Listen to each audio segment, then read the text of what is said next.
All right, good morning. Um, so today I was going to fabricate the plumbing for our exhaust collector. Came up with a shape that I think will work on the initial one, the pilot. And so I'm going to replicate this 9 times, hopefully, with consistency. And then we'll begin the process of checking the fit at each position of each one. And also determine whether or not this needs to be can be fixed into position before I install these, or if fixing this would prohibit my ability to attach these the way I'd like. So that's the purpose of what we're doing today. Regardless of which way that works out, this obviously will need to be sealed and painted the appropriate color before it's attached to the motor. And at the same time, I'll determine whether or not these can be attached, pre-attached to the collector, and all that painted as one unit, or whether I'll need to paint each individual piece. And I'm probably going to determine that each of these pieces will have to be painted individually. And by paint, what I mean is that I could almost leave them in their natural aluminum appearance. That would not simulate any wear. That would simulate a fresh, unboxed, factory fresh engine, which is fine. The airplane itself is pretty clean. I don't typically do the weathering aspects in modeling and finish. I typically do the bandbox or fresh appearance of a new airplane. That's just my preference. Weathering is rather subjective and opens up a whole avenue of it's an aspect of modeling unto itself. And because there's such a wide range of differing opinions about what constitutes accurate or proper weathering,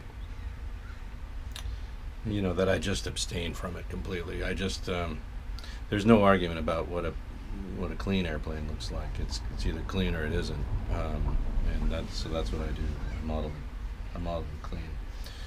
That's my preference, and it's just the way that is. So I thought I'd go through and show you how I plan to do this. So for now, we can set the motor aside. We have our target here. We know what we're trying to do. We're trying to replicate this shape and this look. The base having the longer section of deflection from the main section, which is slightly curved and bowed outward, and then the upper section, which is the attachment point to the cylinder head. That's the part that has to go into the holes that I've drilled there. So those are the three main aspects of the shape that we're going for, right? Top, middle, and lower section. So it's pretty straightforward, and then of course we need our overall length. So let me cut about 9 pieces, and with solder, wire cutters work probably the best. You don't need to saw this stuff or do anything elaborate with it. It just needs to be cut with a pair of pliers. So I'll make it oversized. I just want to make sure I have enough material at each cut. I don't want to, if I cut short, I'm just wasting material. So we'll make each piece initially this long. That gives me enough to work with for shaping. And then I can trim off the ends to make it match the piece that I'm after here exactly, or as close as possible in overall length. That can be done on the back end. So All I'm really concerned about here is with now is once I get these cut and a length that's long enough to work with, uh, then all I need to do is make a series of bends that gets us to look to the proper profile of the part. So we count that as 1, 2, 3, 4, 5, 6, 7. I need 2 more for a total of 9. What I'll do is I'll probably make 12 pieces, and that gives me, you know, a couple of extras, so I can pick the best 9 or the most likely 9. And also, if I make a mistake or trim one too short at the final aspect of this, I have some spares to work with. I don't have to go and get the spool out and do this again. So that's why I'll cut a couple of extras. I don't want to waste too much material. I'll use this. This really works well for this. I've used this on a couple of models in this scale for this purpose, for the exhaust plumbing.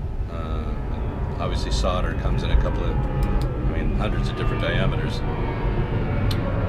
It's pliable. It doesn't corrode. It's obviously very easy to work with,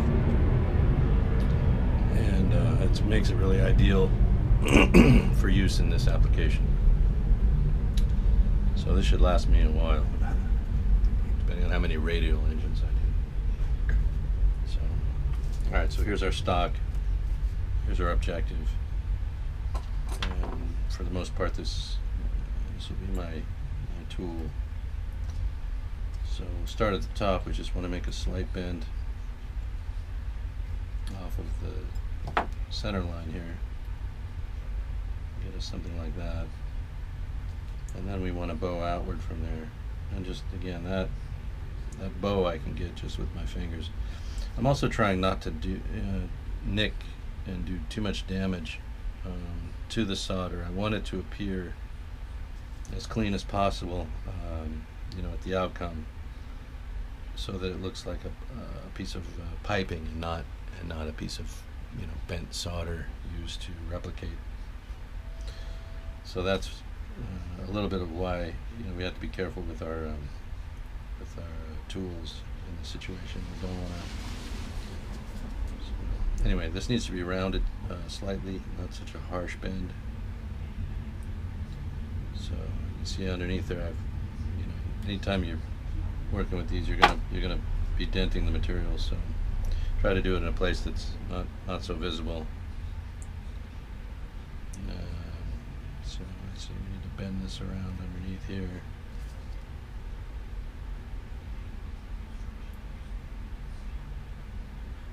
I'm going to look and see online if they have a tool like this, but that is rubber clad here, or maybe I'll figure out what kind of rubber tubing I can buy and just slip it over the ends to try and help me prevent making those crimp marks, putting those marks into the solder. There has to be something, right? People always say that. No, there has to be a tool for that. Well, there really doesn't have to be. But I'm thinking the chances are pretty good that somebody in the electronics industry or somebody, doing fine work of some nature might want a tool like that, or have an application where that makes sense more than it doesn't. I'm not too sure that I've got this where I want it. There's some other aspect here.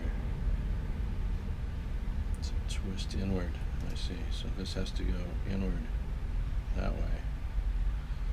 And I think that's what was lacking. Yeah, that was it. Okay, so then we're going over to the side, sweeping backward, as this has to tuck in. Just want to kind of straighten the end of this. So I get a more round cut this way. See how this is a flat cut? This is more of maintains the roundness of the shape of our part.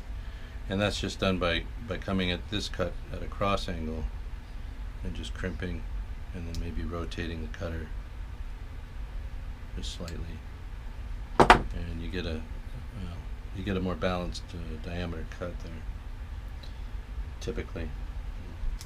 course, when I do it on camera, it's ineffective. When I do it without the camera, it's exactly what I want. So it's just par for the course. So then we want to check and see, will this mate up? And you can see this is it's over rotated this way. So I need to bring it back more in line with the sleeve here. And I made this, kind of doubly difficult by having it, need to locate into two receptacles. But that's the nature of the challenge, in modeling. So we got our hole in the side of the cylinder. We drop down here. We look if it'll fit. Yeah, there it goes. So we're in there. We're into our cylinder head, or into our collecting ring. Oh wait, we popped out of our cylinder head. So this is gonna. You can see I'm likely to lose my mind in this particular chapter. But that's all right. That's that's part of the fun for you. Hey, look at that guy. He's losing his damn mind. Right? Isn't that fun?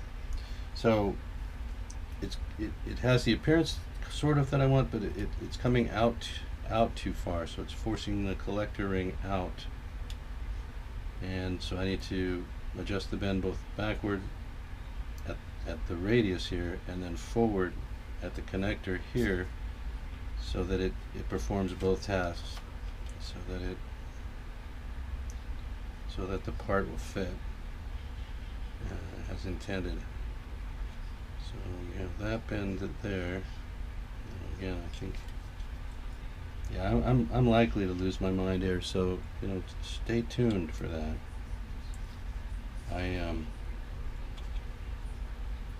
I take no prescription medication. I take no unprescribed medication.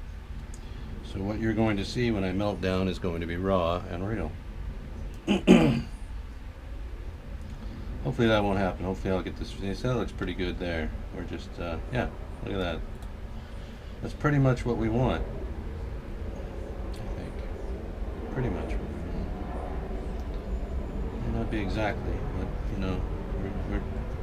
we're trying to do something difficult with limited tools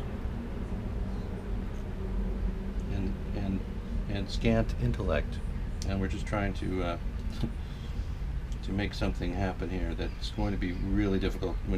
Just getting two pieces together is going to be problematic. Trying to fit all 9 of these may be beyond the scope of what I can or can't do, but we're going to try. Right? We're gonna give it hell and see if we can't make it work. So right now I've got a good fit with this one, and now this one is going to be my original piece. It's problematic in this area. Let's see if it fits at any of the other 8 positions. This is one of the aspects of modeling that, look at here. We're almost in line here. Oh, look, that worked. So, as I said, I'm going to make 9 identical pieces. Now, whether or not they work at all 9 positions, that's not going to happen. But as I make them and test them, out of the 9, I may find as many as 4 that will fit right out of the box. And that's not bad. That's what I'm shooting for, about half. Maybe 4 or 5 of these pieces will work as I'm making them. And work in coordination with the others that are already fitted.